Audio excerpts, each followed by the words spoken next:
도로 위 시한폭탄이라 불리는 과적 차량. 도로 파손은 물론 적재물 낙하로 인한 2차 사고까지 운전자들의 안전을 위협합니다. 과적 차량이 계속해서 보이는 이유, 한문철의 블랙박스에서 알아봤습니다.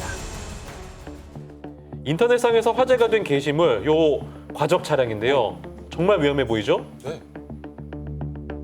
바다 쪽이라서 바람이 매우 많이 불거든요. 이제 좀 휘청휘청 거리니까 제가 위험해서 찍은 건데 매우 위험해 보였어요. 정말로 많이. 위태로운 과적 차량 이뿐만이 아니었습니다.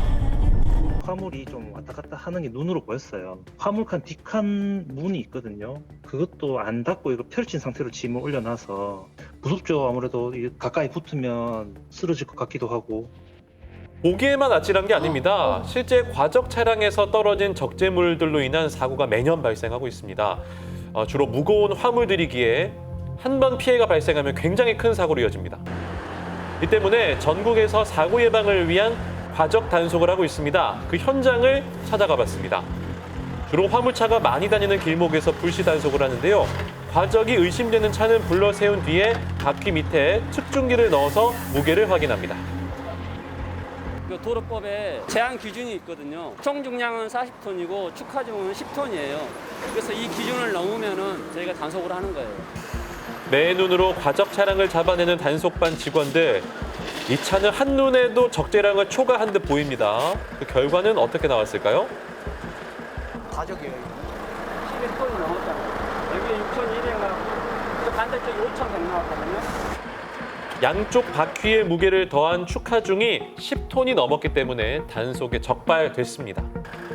단속에 적발되면 최소 50만 원에서 최대 300만 원의 과태료가 부과됩니다. 이거 나와서 하루 20몇만 원 아까도 안 나오는 걸 가지고 그래 이거 하면 그러니까 이거 오일 하나만 하나니까. 운전자들의 반발이 심해도 단속은 날로 강화되고 있습니다. 과적 차량으로 인한 심각한 피해 때문입니다. 승용차 11만 대 지나간 거와 똑같아요. 그러니까 도로 파손에 있어서는 거의 얘들이 주범이라고 보시면 돼요. 실제 과적으로 인한 도로 파손 때문에 연간 760억 원 가량의 도로 보수 비용이 발생하고 있다고 합니다. 하지만요, 화물차 운전기사들은 억울하다는 입장입니다. 왜 많이 싣게 되는 건가요? 그 당연히 현장에서 이제 많이 나가야 10탕 나갈 걸 9탕으로 보내려고 한 달에 더 실는 거 아닙니까? 우리는 많이 실어 우리는 차에 물이 가는데 왜 많이 실으려고 했겠습니까? 아니 그만 실으라고 얘기할 수 있잖아요. 당신 안 와도 된다고 다른 올 차 많으니까 이리 오지 마라 하는 거지. 그러니까 먹고 살기 위해서 어쩔 수 없이 과적을 한다는 운전자들입니다. 해결 방법은 없을까요? 짐을 운반하고 돈을 벌어야 되는데 내가 일을 못해요. 그래서 울며 겨자 먹기식으로 과적을 할 수밖에 없는 것이 현실입니다. 실제 화주보다 운전자의 처벌 비율이 훨씬 높은 상황입니다. 이는 과적에 대한 잘못이 운전자에게 있다는 법 조항 때문입니다. 이것을 막을 수 있는 방법은 운전자만 처벌할 것이 아니라 화주까지 같이 처벌해야 돼요. 더 많이 실으라고 한 그 화주에게 오히려 더 무거운 처벌을 하게 되면 그러면은 과적은 예방될 수 있습니다. 과적 방지를 위해서는요, 화주와 운전자 모두의 노력이 필요합니다. 안전한 도로를 위해서 더 이상의 과적은 없어야겠습니다.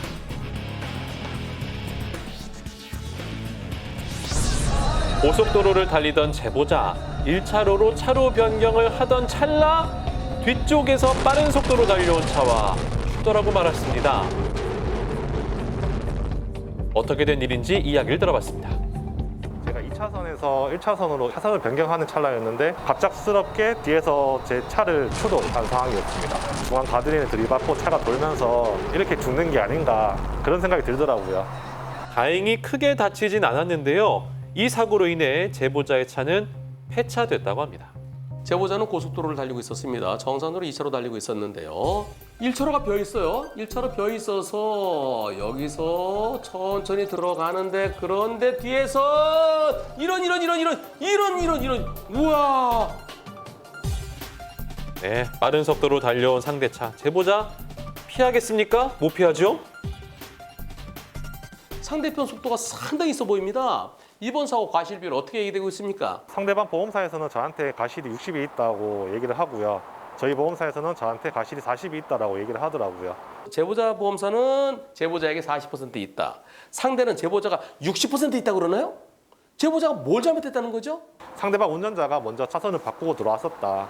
그렇게 주장을 하기 때문에 상대방 보험사에서는 내가 끼어들기를 했다. 그렇게 주장을 해서 40대 60으로 본인들이 그렇게 주장을 했었던 것 같습니다.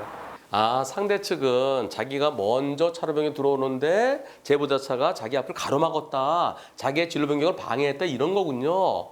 제보자가 깜빡이는 켰나요? 저는 정상적으로 2차선에서 1차선으로 깜빡이를 켜고 방향 지시등을 켜고 진입을 하던 과정이었고요.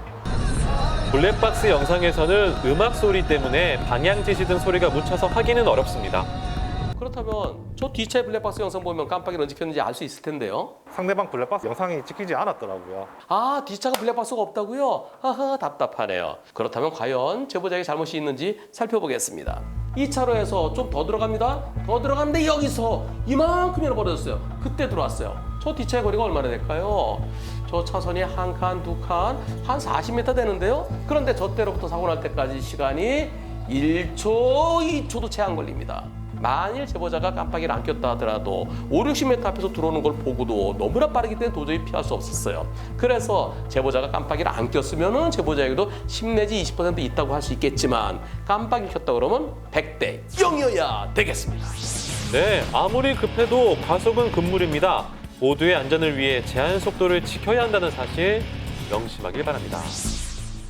이른 새벽 고속도로를 달리던 제보자. 그때 앞서가던 승용차가 갑자기 차로 변경을 하더니 1차로를 주행하던 차와 추돌하고 말았습니다. 이후 3차로에 있던 제보자의 차까지 추돌하고 말았는데요. 피할 틈도 없이 일어난 3중 추돌 사고입니다. 갑작스럽게 바로 내 앞으로 미끄러지면서 오니까 그렇게 밟아도 어떻게 할 수가 없이 부딪힌 사고였거든요. 어떻게 났는지 어떻게 된 건지 참 당황스럽고 난감했어요. 사고 직후에도 사고의 원인은 알 수 없었다고 하는데요. 도대체 무슨 일이 있었던 걸까요? 제보자는 18톤 화물차에 18톤 짐을 싣고 가고 있습니다.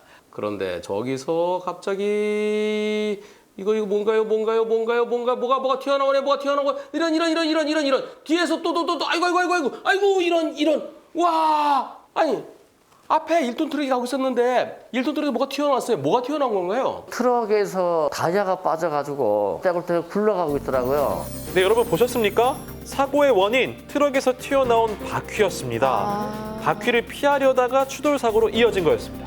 이런 바퀴를 평소에 점검을 잘해야죠.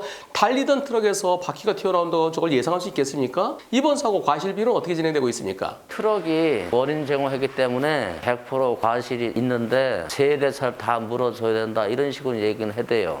그렇죠. 과실은 당연히 100대 0이죠. 1톤 트럭이 바퀴가 빠뜨린 거 그것 때문에 일어난 사고죠. 여기에 관련된 차들 모두 다 잘못이 없습니다. 그럼 원만하게 모든 손해배상은 다 이루어졌습니까? 1톤 차가 책임보험 1인 한정으로 돼 있어요. 운전하는 사람이 다른 사람이요. 그러다 보니까 그 차가 무보험 형식이 되는 거죠. 본인이 운전한 게 아니고 다른 사람이 운전했을 때는 책임보험이 안 되는 경우가 있습니다. 그렇다고 그러면 제보자는 수리비가 꽤 많이 나왔을 텐데 어떻게 처리했습니까? 상대방 쪽은 돈이 없다고 보상을 못 해준다를 하고 제 개인적으로 이제 사비를 들여서 차 수리를 하고 지금 운행 중입니다.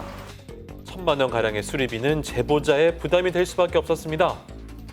운전자에게 돈이 있으면 나중에 소송에서 다 받아올 수 있습니다. 하지만 돈이 없으면 재산이 없으면 소송에서는 100대 0으로 이기더라도 현실적으로 돈을 받기가 어렵지요. 만일의 사고에 대비해서 반드시 보험에 가입해야 되고요. 그리고 저런 사고를 막으려면 평소에 차량 정비를 철저히 해야 됩니다. 혹시 나사가 풀린 게 있는지 없는지 한 바퀴 삥 돌아보면서 문제점이 있는지 살펴보고 안전을 확인한 다음에 출발해야 그래야 사고를 막을 수 있습니다. 사고를 예방하기 위해선 정기적인 차 점검은 물론 평소에도 주행 전 차 상태를 점검하는 습관이 필요합니다.